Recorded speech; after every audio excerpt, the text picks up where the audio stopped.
Autopsie par Alain Janot. Le titre d'aujourd'hui, Liberté, égalité, fraternité. La Déclaration d'indépendance des États-Unis est un des plus beaux hymnes à l'humanité. Elle souligne par exemple que tous les hommes sont créés égaux, qui sont doués par le Créateur de certains droits inaliénables, parmi ces droits se trouvant la vie, la liberté et la recherche du bonheur. Ratifié par 13 États d'Amérique le 4 juillet 1776, ce plaidoyer pour la justice et la liberté fut pourtant rédigé par un propriétaire d'esclaves, Thomas Jefferson, dont le cheptel humain, estimé à plusieurs centaines, n'était point concerné par cette bouleversante apologie qui a changé la face du monde. À une échelle proche, les femmes aussi ont dû attendre plus d'un siècle pour pouvoir aspirer à un début d'égalité avec les hommes. D'ailleurs, ce n'est que 200 ans plus tard que les femmes françaises ont eu le droit d'ouvrir un compte en banque sans l'approbation de leur mari. Pourtant, cette même France, inspirée par le texte de Jefferson et la révolte des Américains contre leur monarque, n'a pas attendu longtemps avant de renverser le sien, prenant comme symbole de liberté une femme, la Marianne. Dans le même registre contradictoire, l'Hexagone offrit la statue d'une femme drapée tenant dans sa main droite un flambeau, symbole de la liberté qui éclaire le monde aux États-Unis, à l'occasion du centenaire de son indépendance. Cette statue arrivait à New York en 1885.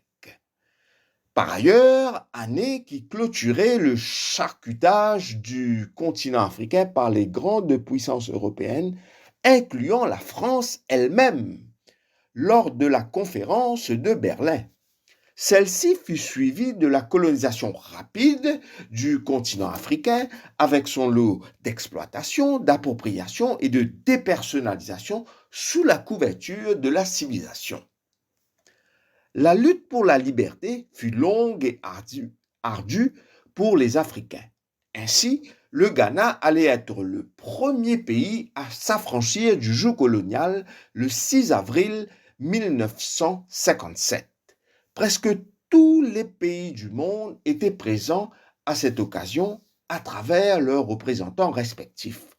Emporté par l'ambiance festive, le vice-président des États-Unis, Richard Nixon, prit un bain de foule et serrant les mains de tout un chacun, il leur demanda « How does it feel to be free ?» jusqu'au moment où il tomba sur un homme qui lui fit cette cuisante réponse « How would I know, sir? I am from Alabama. » Nixon était sans doute sincère en posant la question, mais lorsqu'on est le vice-président d'un pays qui pratique la ségrégation raciale, on ne se positionne pas en champion de la liberté. Les choses ont beaucoup évolué depuis, fort heureusement. Jefferson lui-même serait surpris de voir que son plaidoyer pour les chances égales, les vrais, ont un symbole au sommet même des États-Unis d'Amérique en la personne de Barack Obama. Est-ce suffisant pour aplanir les préjugés savamment concoctés au fil des siècles et dont nous sommes tous à des proportions différentes, consciemment ou inconsciemment imprégnés? Ce n'est qu'une conscience éclairée qui pourrait nous ouvrir les portes de cette vraie liberté, celle qui nous affranchit de la peur, celle des autres et celle de la mort.